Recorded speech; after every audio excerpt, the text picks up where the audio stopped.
Hello, everyone. My name is Fred McGee. I'm the president of the Montopolis Community Development Corporation. Welcome to our talk.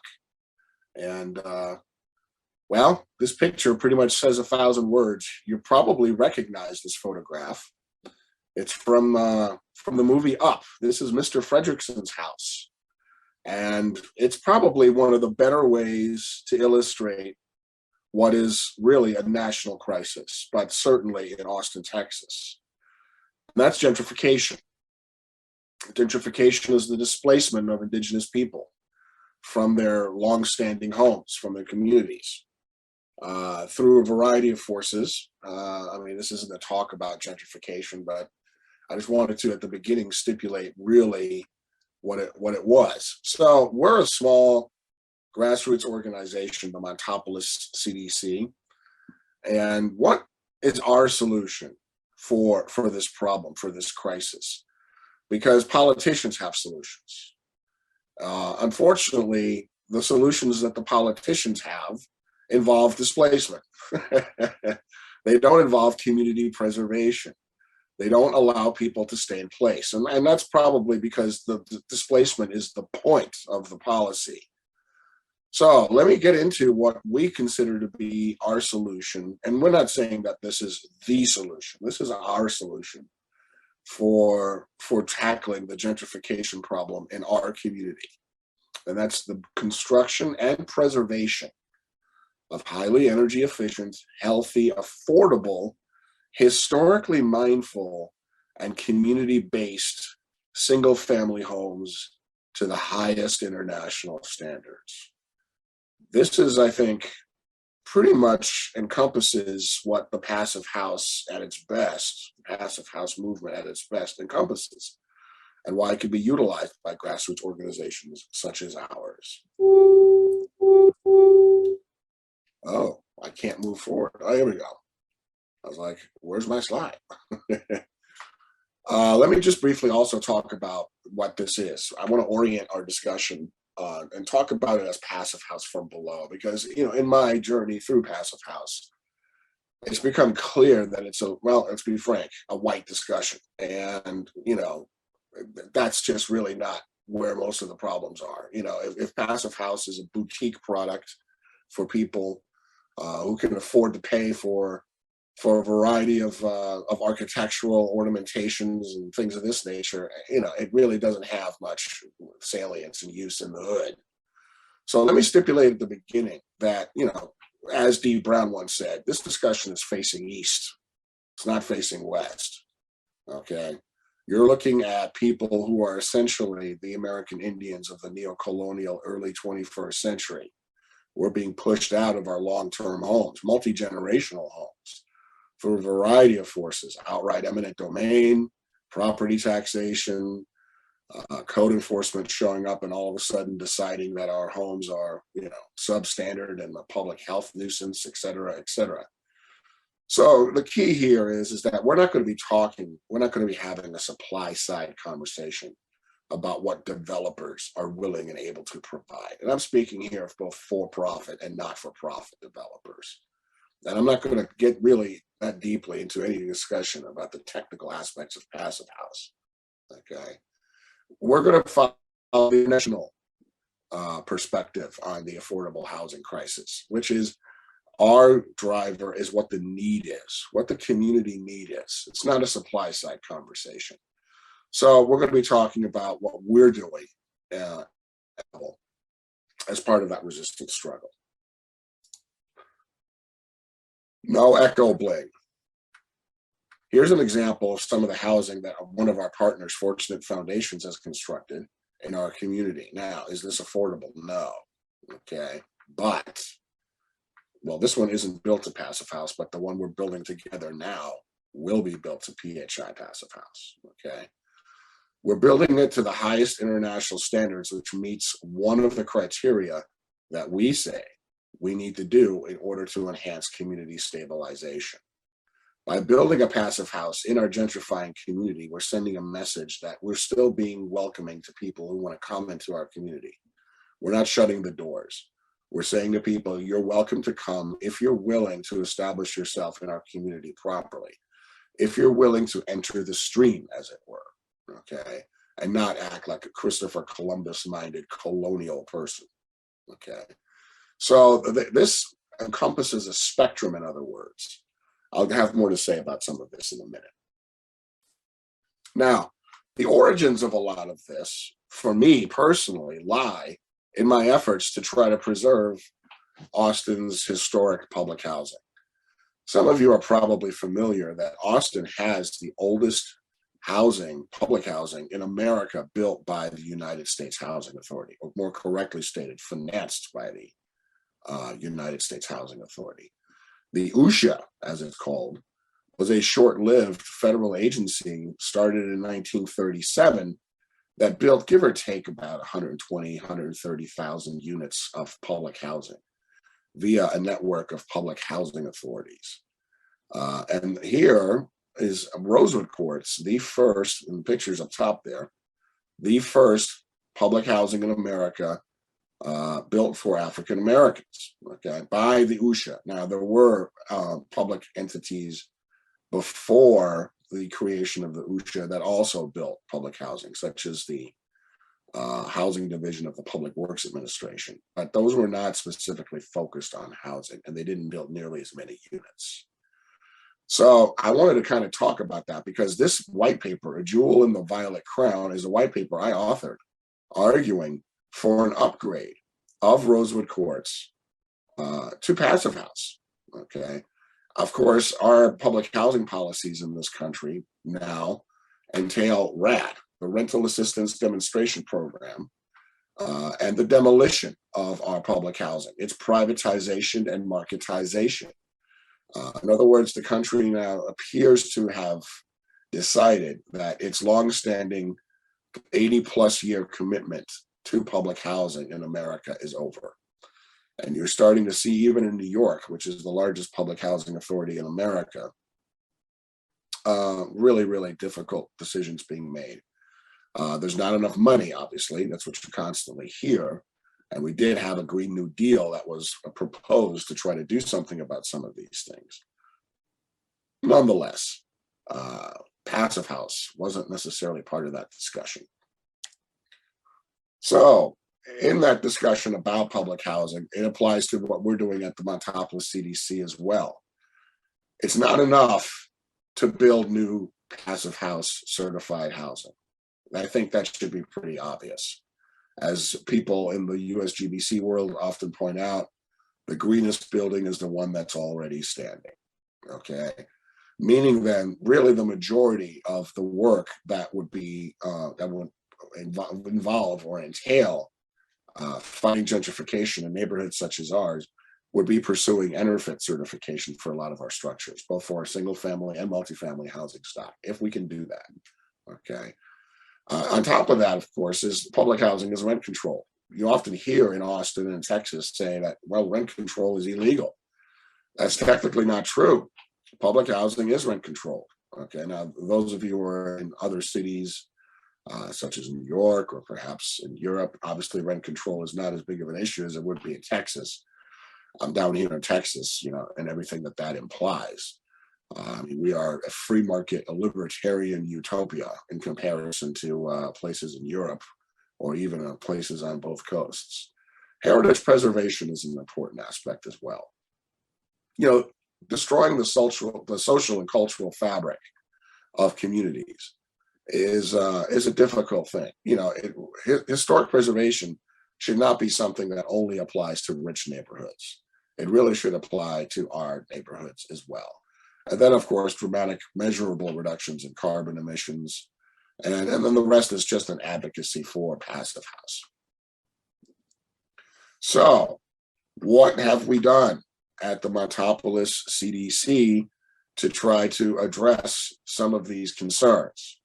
Now, remember, in Austin, to a large extent, we were starting from zero, okay? So the first part was we needed to get people trained in Passive House. Our workforce is not properly trained in Passive House concepts, okay?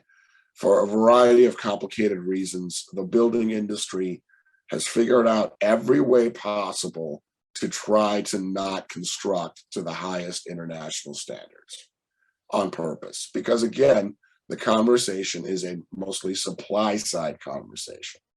Whenever a real estate developer with deep pockets and connections to City Hall complains about, oh, we can't do this, it's pie in the sky, the response of the political entities is always to bend over, okay? And to basically say, okay, well, we'll let you do something less than optimal, okay? So we started training. We held a passive house boot camp, what we called a passive house boot camp, something that EMU now has adopted. I suggested to Mariana Pickering of EMU, hey, let's call these boot camps. You know, the idea being that they would be 1 week long intensive trainings in the principles of passive house, culminating in the certification of people after taking the exam with PHI Darmstadt of a certified passive house tradesperson. And sure enough, we got about 10 to 15 people certified in early February, late January of this year. And we also were able to do some scholarships with that. We sponsored some folks for the training. So now we're the first cohort. I took the training as well. We're the first cohort in Austin of PHI certified, credentialed, certified passive house trade persons. And then we have certification, obviously. I mean, you know, passive house is about credentialing and certification. I think it's important. One of the other things that often gets talked about, at least from what I've been able to see, is that, well, you don't really need to get certified. It's okay to just build to passive house standards. Certainly, that is a supply side point of view. One of the most important aspects of passive house, and one of the things that would ameliorate some of our gentrification challenges, would be as much third-party testing as possible. Because obviously in our supply side mentality building economy, whatever people say is taken at face value.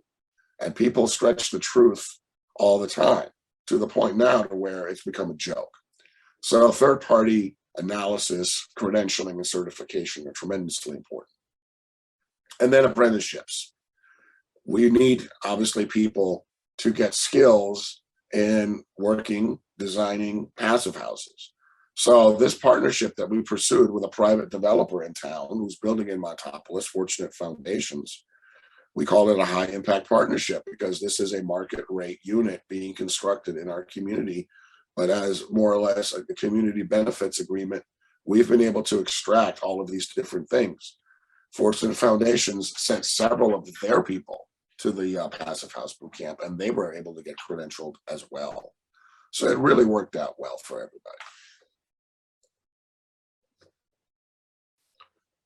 Now, here is an example of some of the things beyond Passive House that we're doing that relate to Passive House.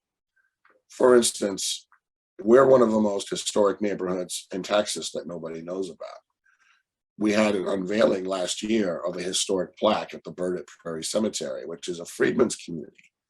Montopolis is a freedmen's community, okay? That cemetery has been targeted by nefarious real estate actors for condemnation for all kinds of different things. I mean, we're talking here about over 3 acres in some of the most gentrifying areas of the country.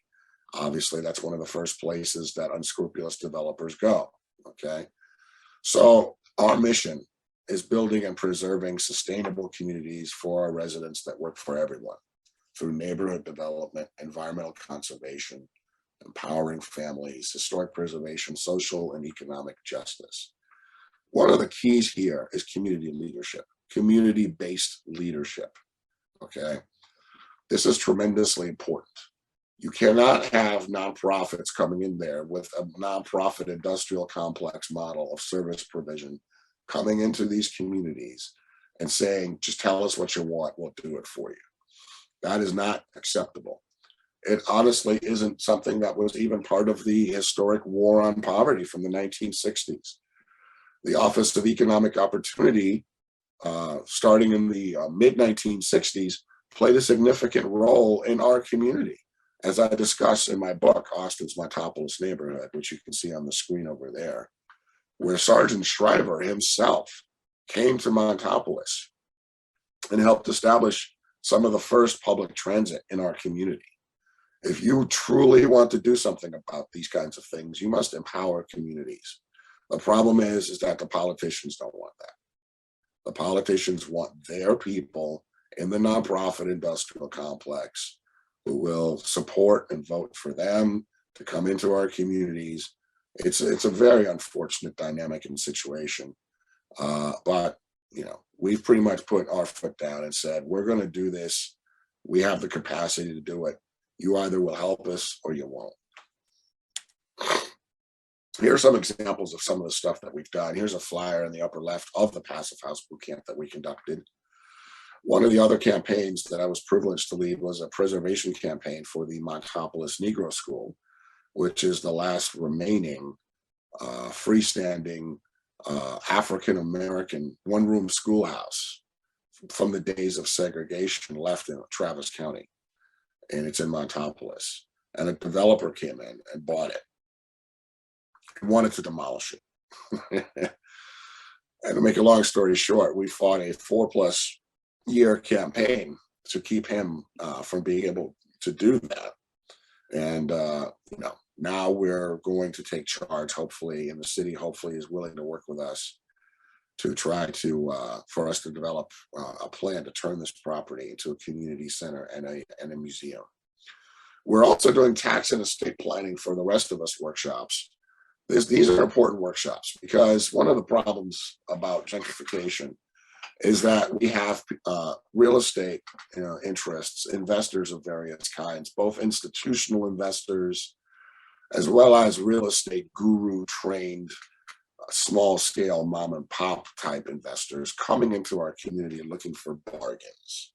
Obviously the land is undervalued anyway, so they are targeting vulnerable families. By that I mean homestead families where the primary person on the deed is a senior citizen man or woman with, let's say, 7 children, a Hispanic family, and that is clearly an issue. I mean, that's a bargain really waiting to happen.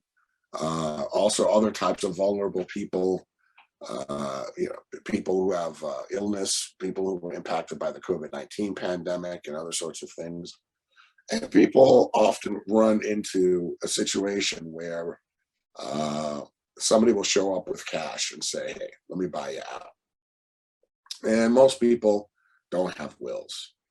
And this workshop addresses that situation. Even if they end up selling, it still will put them on a more equal footing with these unscrupulous interests coming in seeking to buy them out.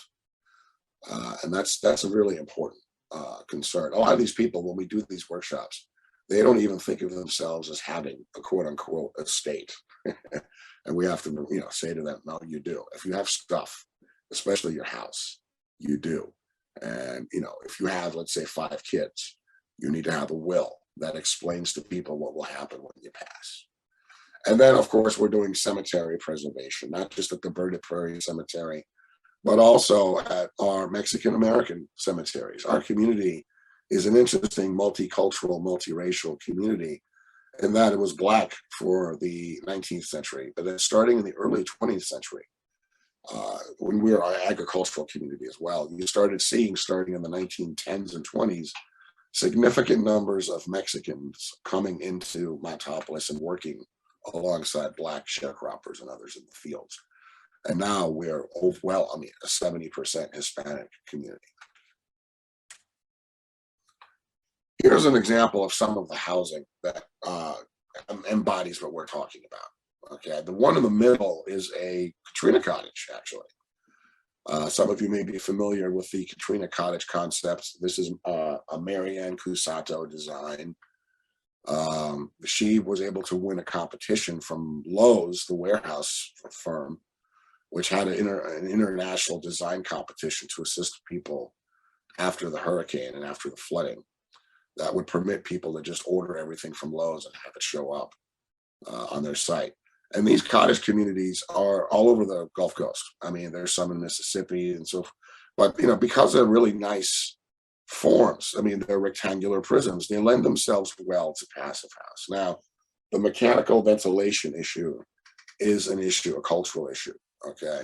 Because these shotgun houses were designed for natural ventilation, but mechanically ventilating these structures is, I think, probably a better way to go, especially in a climate like Austin, which has serious air quality problems.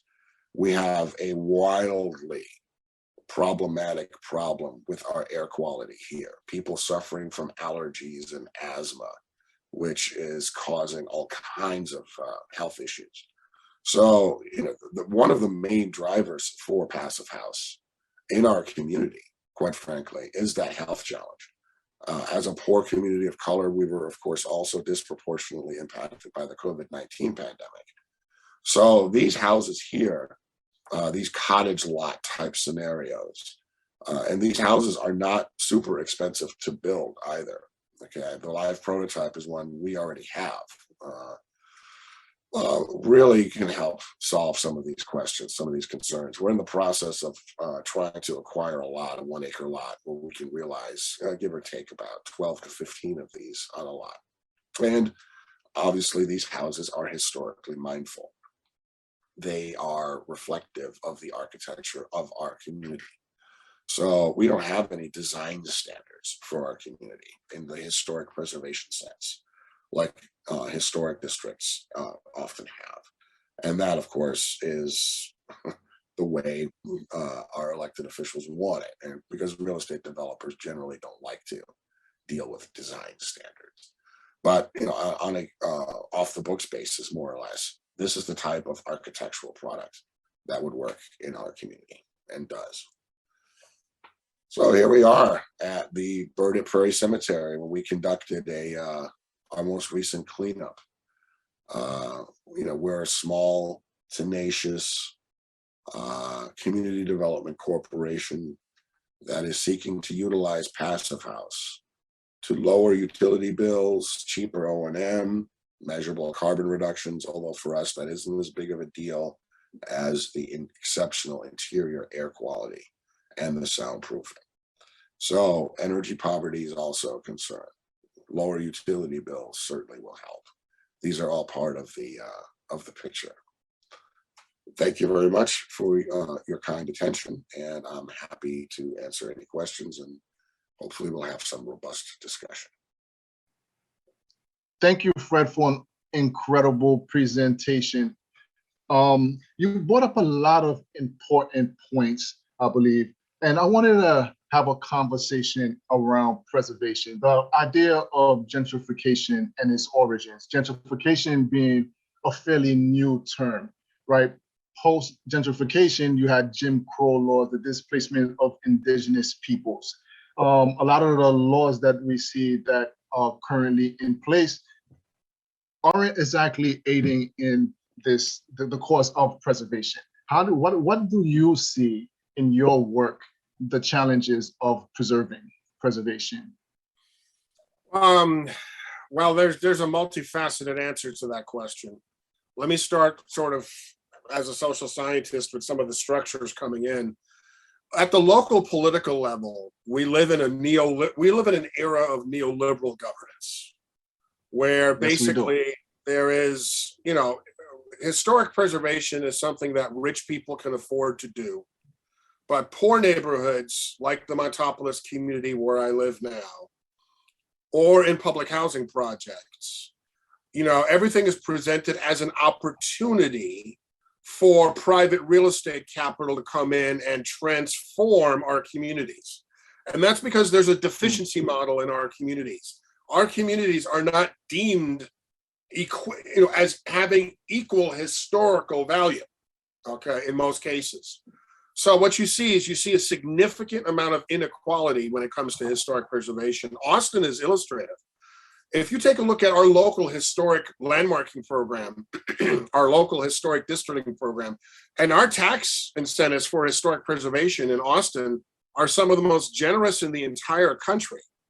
The overwhelming majority of historic landmarks in Austin, well in excess of 95, even higher percent, are in richer, wider West Austin. And it's only been through the efforts of people such as myself where we've started to see some of that change. But you're talking since the inception of Austin's historic preservation program in the 1970s, it's been overwhelmingly a white conversation. So historic preservation is in conflict in many ways with the dominant theme of neoliberal land use governance, which is why I think a lot of small nonprofits such as ours latch onto it, because the idea here is that we have history that's valuable. Why aren't we afforded or accorded similar treatment by our governmental authorities or by the National Trust for Historic Preservation? In the case of public housing, the National Trust has never come out and listed a public housing project in its endangered list, its annual endangered list. That's because the National Trust is part of the nonprofit industrial complex. It too embraces this sort of neoliberal governance. Mm-hmm. That's an important point that I think a lot of people tend to miss, right? This idea of this linkage between neoliberalism and preservation. They treat it almost as if they're separate and not intertwined in this more complex scope of systems, right? We look at at a federal level, the mandatory inclusionary housing and laws passed by Congress that actually aid in the very thing that you're talking about, right? This exclusion of certain communities where it's profitable for others, right? Developers are giving an extraordinary amount of resources to quote unquote build back better, but build back better for who, right? In your work. Mm-hmm. Yeah, I mean, if you take a look at some of the stuff that's coming out of the Biden administration, I've referenced the Green New Deal in my presentation, but, I would prefer the Green New Deal as put forward by somebody like Senator Sanders, okay, which had significant dollars for grassroots organizations such as ours. What we have now, President Biden couldn't even get his neoliberal proposal through.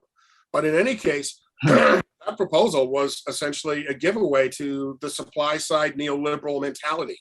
Densification, gentrification, the continuance of the RAD program, the Rental Assistance Demonstration Program, which is a public housing demolition and privatization and marketization program. These are all top-down initiatives. They're not bottom-up initiatives that spring forth from the grassroots. There's a tremendous amount of civic energy out there. Passive House needs to be part of those solutions. It shouldn't be part of the systems of oppression that our communities are being victimized by. Mm-hmm. Mm-hmm. Well, that's an interesting point. When we talk about Passive House being part of the solution, in what respect do you see Passive House as a solution? The way I see it, Passive House introduces it solves a lot of issues when it relates to inequality, right? You touched on education being a valuable asset towards moving forward and creating this equality within these communities. And I wonder if that education can be possibly funded at a greater scale than what it is today. Finding resources to train people to be able to facilitate Passive House has always been a challenge. Oh yeah, I mean, the most direct answer to your question is what are the most direct benefits for our people? I can give you two answers to that. One is energy poverty, okay? The dramatically enhanced energy efficiency of passive houses, and keep in mind, Texas is the quote energy state, okay? We have extreme grid unreliability because we have a private market that is supposedly handled by an entity called ERCOT. We literally had blackouts, where people died. More than 200 people died in the last winter storm that we had, an unusual winter freeze, okay? So, in those conditions, Passive House shines because people are not going to freeze to death in a passive house, okay? And under normal conditions, which are hot and humid down here, Passive House shines in those conditions as well because, again, of the higher standards. So energy poverty and also just being able to live in a house where you won't freeze to death or burn to death. Those are one way. And then the other way is because Texas does not really monitor its air quality in any significant way, we have a serious allergy and asthma epidemic, especially in poor neighborhoods. Okay. I think one of the earlier speakers touched upon COVID-19. That also is a respiratory issue. But, we have massive public health issues in Texas. Passive House is a direct, literally a very clean and direct way of addressing those challenges. I mean, childhood asthma in Austin is off the scale. And our local environmental agency, the Texas Commission on Environmental Quality, here's something that people may not know. Literally, the agency, the EPA, essentially delegates this stuff to the states. Smokestacks that produce a bunch of pollution. One of the solutions the TCEQ has come up with, funnily, is make the smokestacks taller, thereby bringing them into quote unquote compliance with air quality standards under the Clean Air Act. I guess they're trying to increase the stack ventilation. Yeah. Let's not emit bad stuff in the air in the first place. Let's just make the smokestacks taller. That's the mentality that reigns out here. That's insane. With that being said, it touches on a more softer aspect of Passive House that tends to not be as measurable as the energy savings of Passive House. In relating that to communities of color to find ways to scale Passive House, to introduce Passive House, without having to touch on more sensitive issues of cost, how do you address that in your work? Well, I mean, there's multiple dimensions. There is a private sector component. Our nonprofit will build passive houses, but we also partner with private entities that are seeking to establish a foothold in our community. Okay, which is what we've done with this one particular developer, Fortunate Foundations. When they came into our community, they introduced themselves to our leadership, and I'm one of those people in our community who's a community leader. And that was unusual, because normally when people come to our community, they are forced to talk to us because they're requesting a zoning change. So that already told us that we were now working with a developer that actually wanted to partner with us. And we're the ones who brought Passive House to their attention. And they said, you know what? This is interesting. This is good. It'll challenge us and it'll give us a competitive edge. Okay. So when working with those private entities, we can extract community benefits agreements of that sort from willing private developers, in addition to the initiatives that we will do, which is to construct land trusted, Passive House certified affordable housing. Okay, usually with governmental assistance. But the training is still key. And I'm so happy to see with this conference, all of these people in New York and Boston and elsewhere, where this is being introduced at the high school level, maybe even the junior high school level. That's a good thing. We are so far behind down here. Don't even get me started on a conversation about public education in the great state of Texas. Oh my God. This is the state that still wants to deny that slavery was bad. Okay. So Passive House, you're talking, we have a long way to go when it comes to, educating people down here.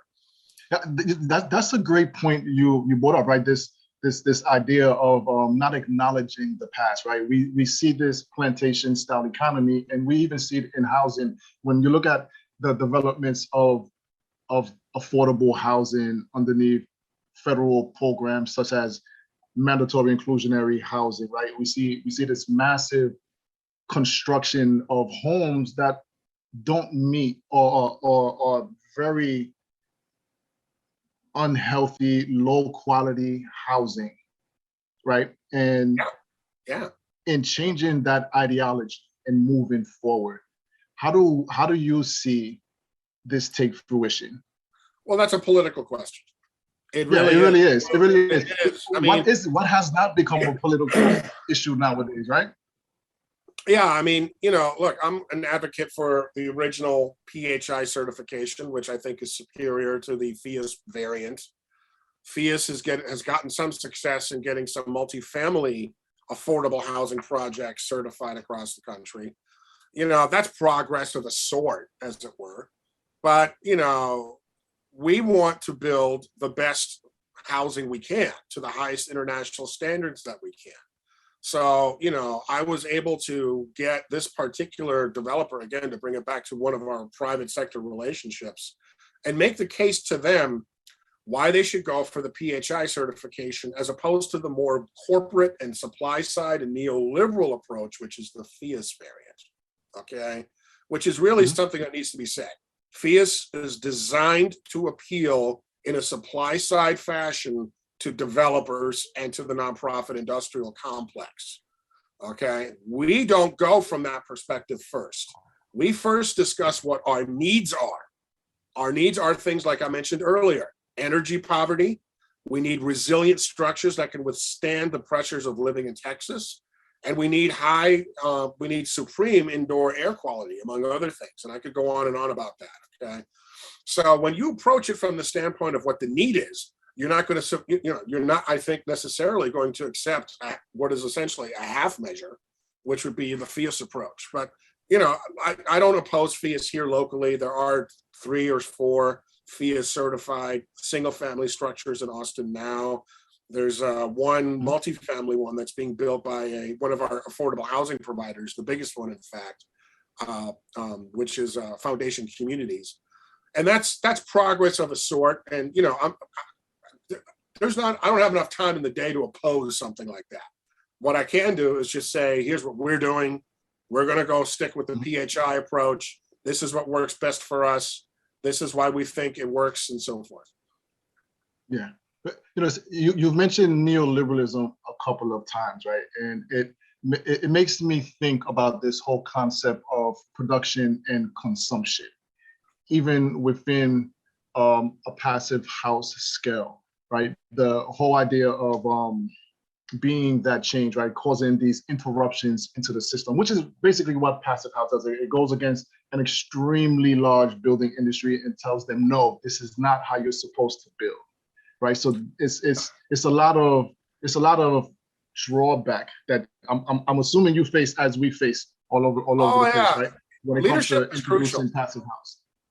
Leadership, you can't build a passive house, especially one certified to PHI standards, without proper leadership in the United States. Let me put it in the United States housing market. Let me be clear about that.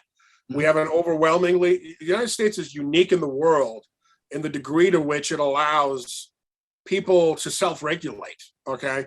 One of our local politicians once stated, when it comes to real estate or the environment, Texas is the only state in the country where you can buy your own state agency and have it regulate you, okay? Is there actual regulation of real estate in this country, especially in Texas? Come on, So, passive house is one way of regulation to a certain extent.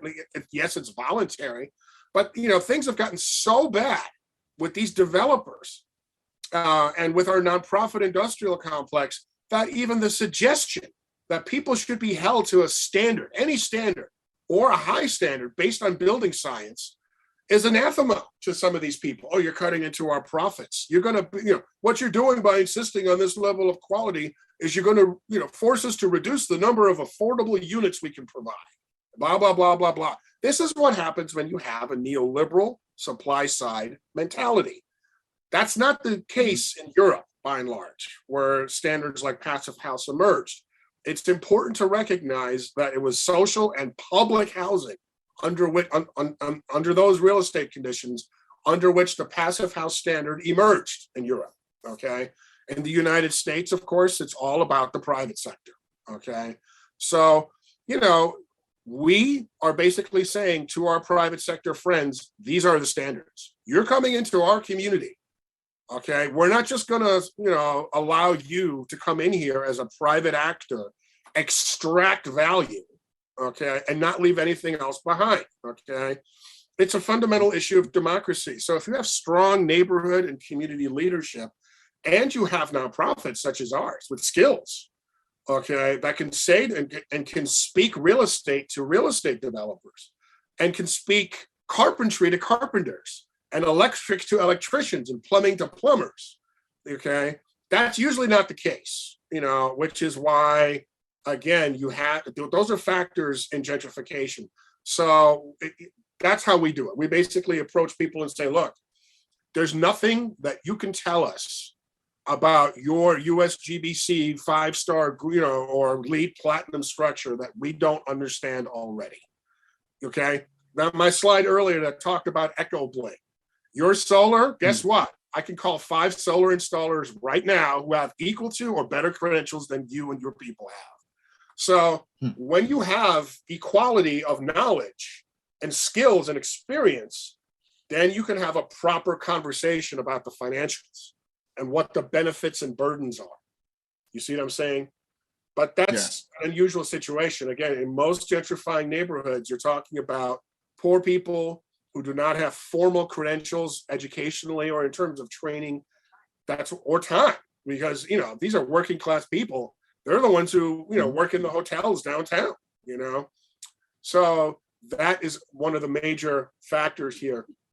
And make no mistake, the developers know this asymmetry in education and knowledge and skills and experience exists. That's why when they come into our communities, they just show up with cash, call people up or send people to show up at people's doors and say, here, I'll make you a cash offer right now.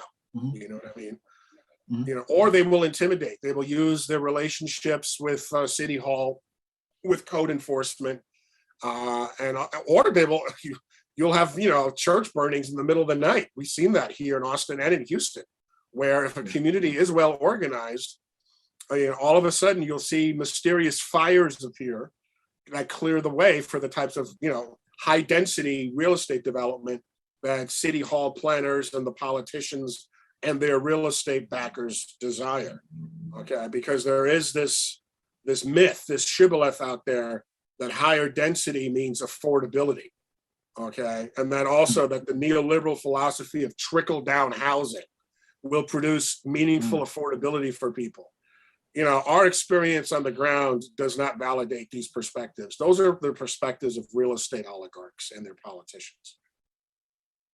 Yeah, that seems to be the norm, right? And it's proven not to work. And there's something has to be said about what incurs long before you even get to touch the ground, right? About the policies that's put in place, the zoning laws that actually create these situations for predatory development to step in and create more gentrification or super gentrification.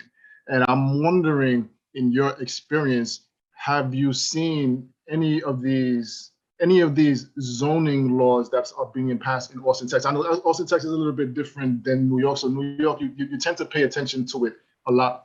I mean, it's at the forefront of every conversation. Zoning laws change, and then comes predatory development, gentrification, everything else. So there seems to be a procedure, right? Zoning changes, in comes gentrification. In your experience as a nonprofit organization, that's it. You just named it. Remember, in Texas, we are, the deregulatory utopia for the United States. Okay.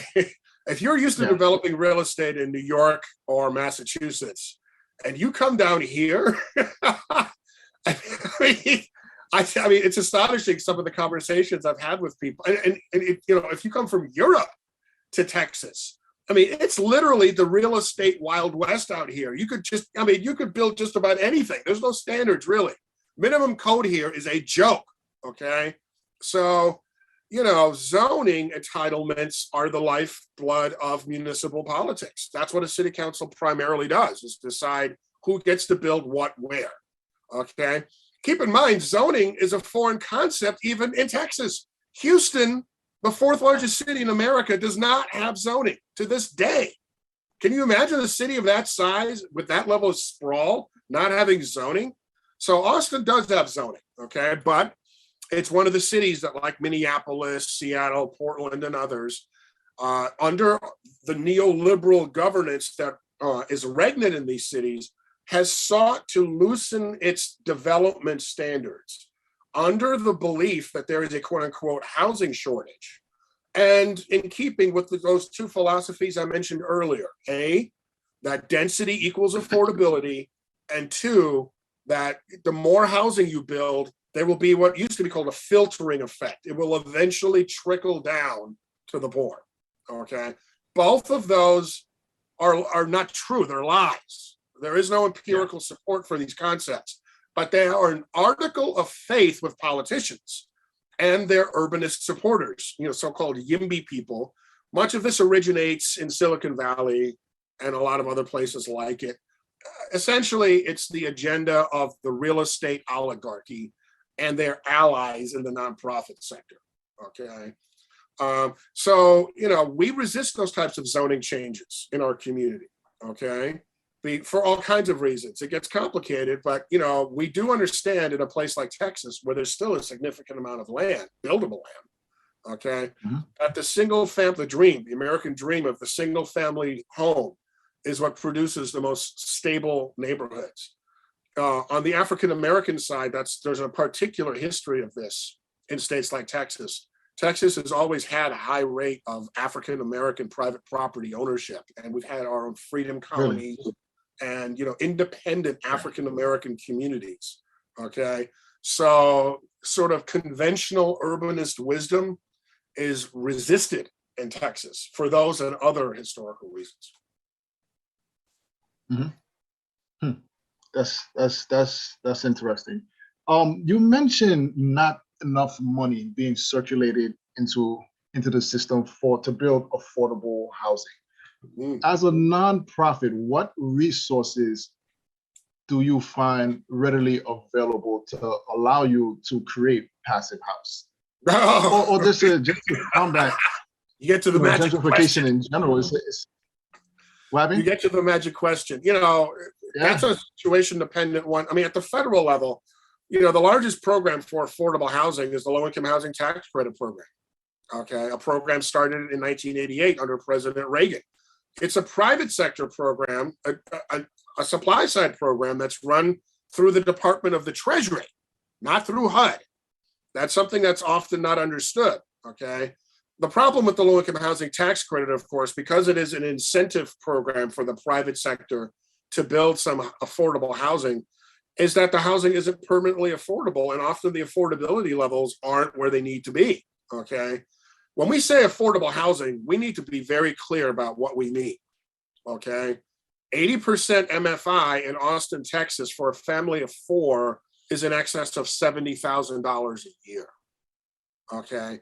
In cities like New York and Boston, 80% of the median family income is not affordable housing.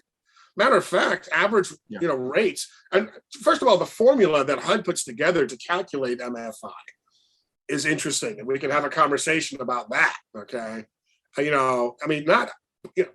Austin, for instance, it's a county-wide figure. Travis County is a big place. It's also a very unequal place. Okay. Our average income is about $33,000 a year in this part of the county, as opposed to the richer, whiter parts of the county where people make well into the 6 figures. Yet the MFI is a county-wide figure. That makes no sense.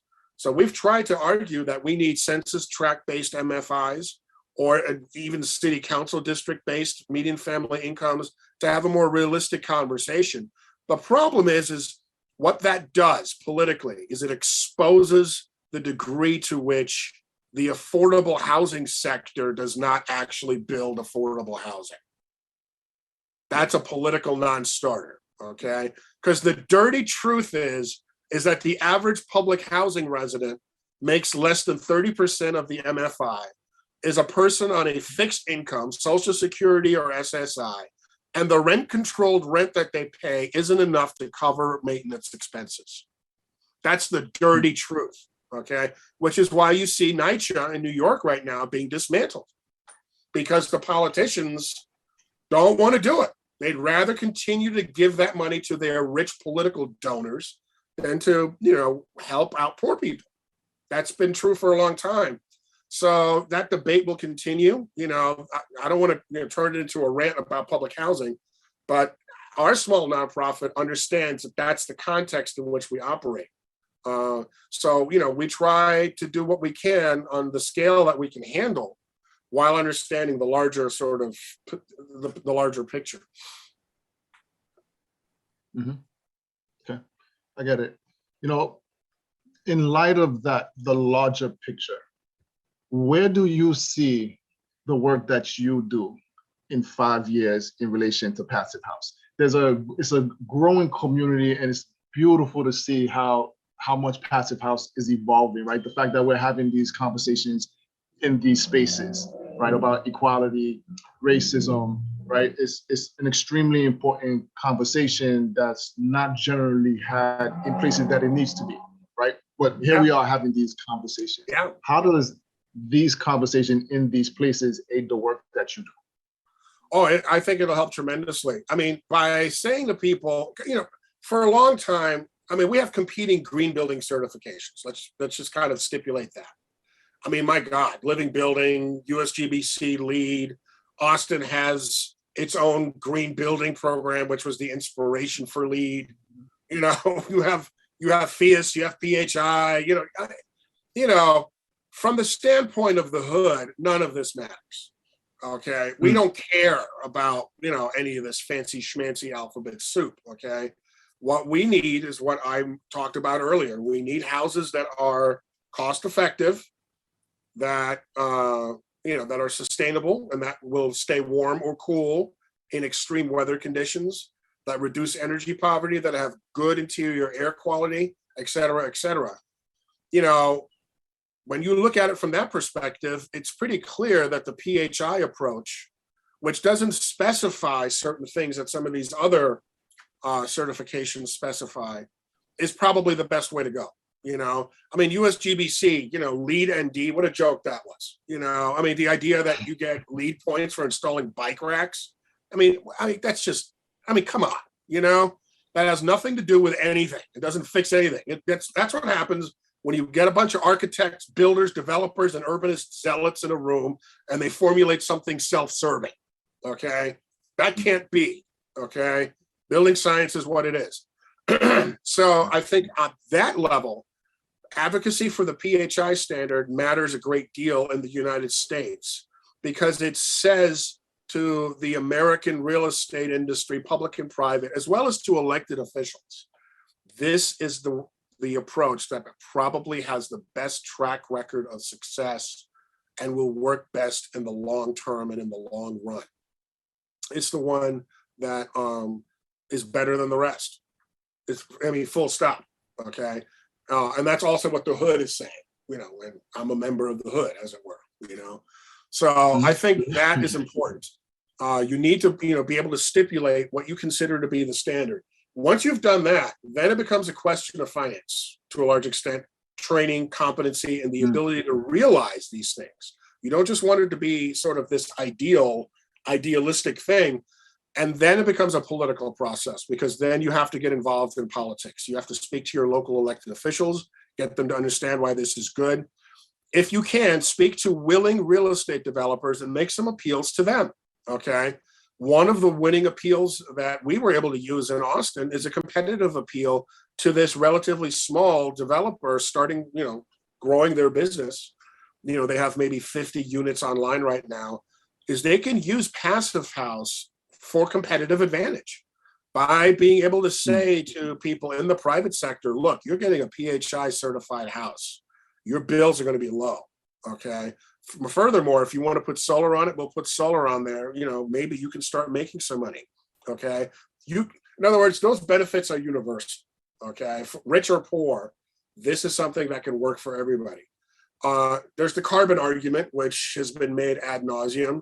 It is entirely true that we need to be building zero energy houses out of the box, that PHI certification should be minimum code everywhere. Okay. But of course, the politicians have to look at this from their perspective. But advocacy for something like that, and to say to people, look, we have an existing housing stock that we need to retrofit, and at least for new construction, this is where we need to go. I've advocated in Austin that all nonprofit housing, all housing that either is permanent or financially assisted by government, should be built to the Passive House standard. I wrote a white paper about retrofitting all of our historic public housing to the Passive House standard in a way that embraced historic preservation along with Passive House levels of sustainability and efficiency.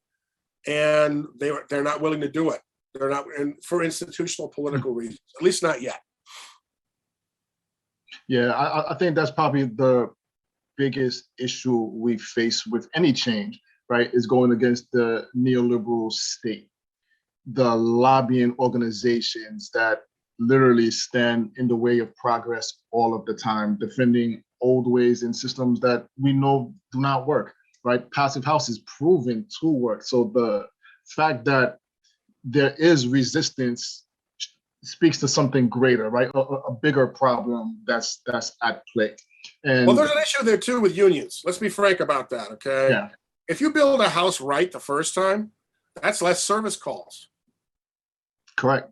You understand what I'm saying? Okay. Fewer service calls are not things that electricians, plumbers, and other people in the trades want.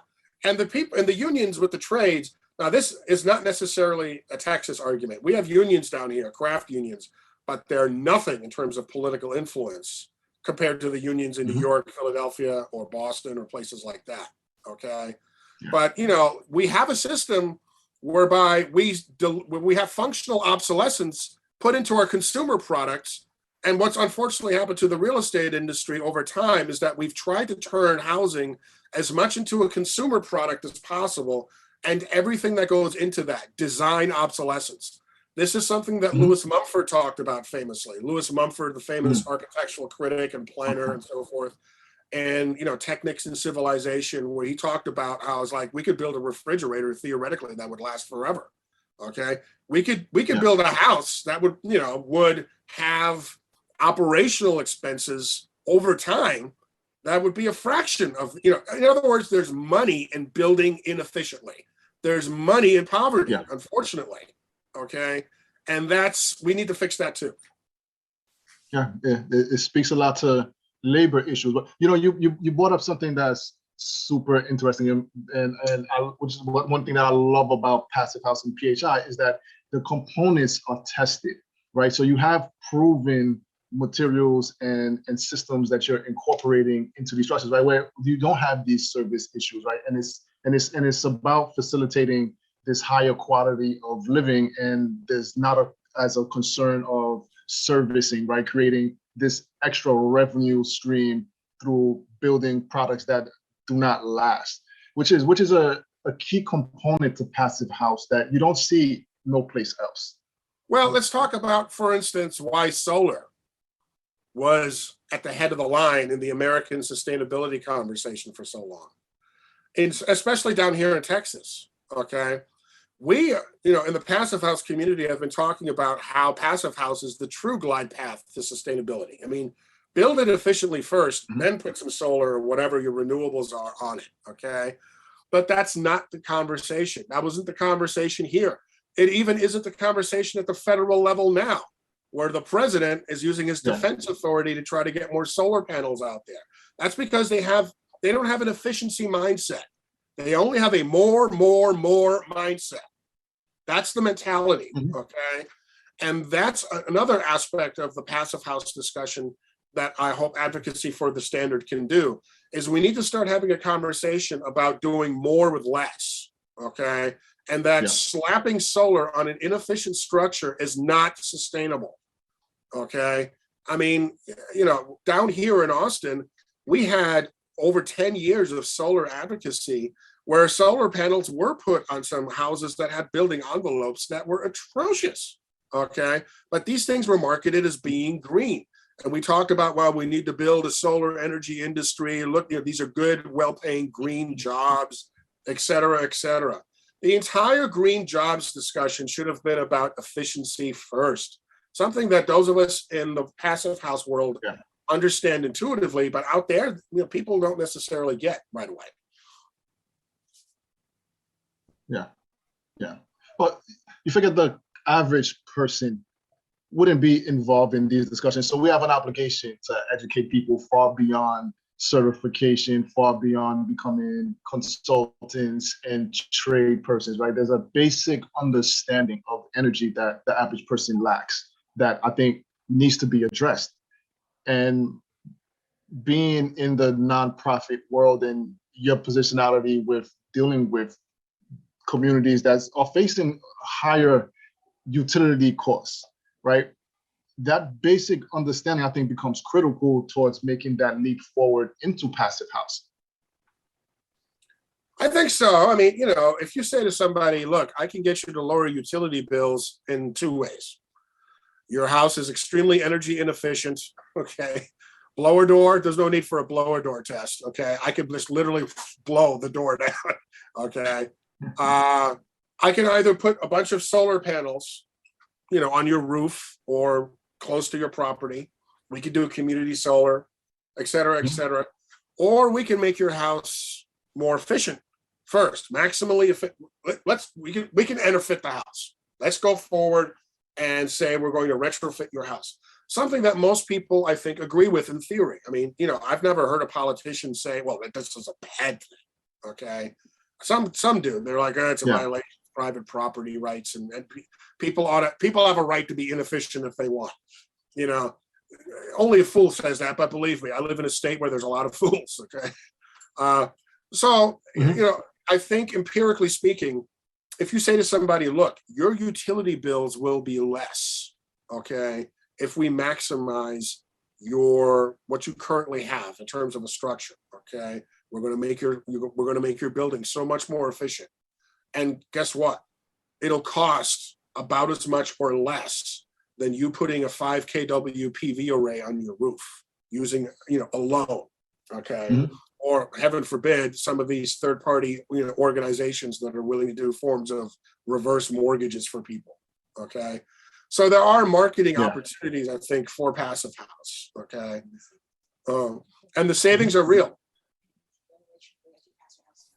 And one of the things too is that, you want people to be able to generationally pass their houses down. You know what I mean? That's one of the other keys, I think, to affordability. Something that's done in Europe. If you live in a house, if you're privileged in Europe to own your own house, okay, in Italy, Germany, the Netherlands, France, there's a good chance that house will be transferred to the generations. It's not uncommon to have houses be in the same family for hundreds of years in a lot of these countries. In the United States, this goes back to the functional obsolescence argument I was making earlier. What we've institutionalized is a neo-colonial belief in a never-ending frontier, where basically we treat housing like a consumer product. We'll use it for the time that we need, 5, 10, 15, at a maximum 30 years. There's a reason why during the Great Depression, we got when we first got mortgages, that the term that was picked was 30 years. 30 years now has become drilled into people's brains. You don't stay in a house for more than 30 years. Passive house says that we build these houses so well, you can pass this on to your heirs, and they can pass it on to their heirs with relatively minor modifications, and that's what's happening. That's a great point you brought up about the idea of this 30-year period for building or structure to actually exist. We're actually battling entire neighborhoods in Brooklyn from being demolished, right? And the premise of this demolition by the state is that the housing wasn't made to last this long, right? They gave it a 30 years to exist before they would change the zoning and literally demolish the community and build new. But Fred, we are out of time. And before we go, I have a question. To answer questions from the chat. Okay, I'm going to go into the chat now. I'm going to answer these questions in writing. Yeah. So one last question. I like a little bit of trivia, right? Yeah. In describing, if you had one word to describe passive house, what would that word be? Dope. Dope. Dope. Well, Fred, thank you so much. Hip hop earlier, man. That young man with the auto tune. Yeah, it's dope. All right. Thank you, Fred, so much for your time and your presentation. Enjoyed the conversation. Okay, Thank bye-bye. you. Bye.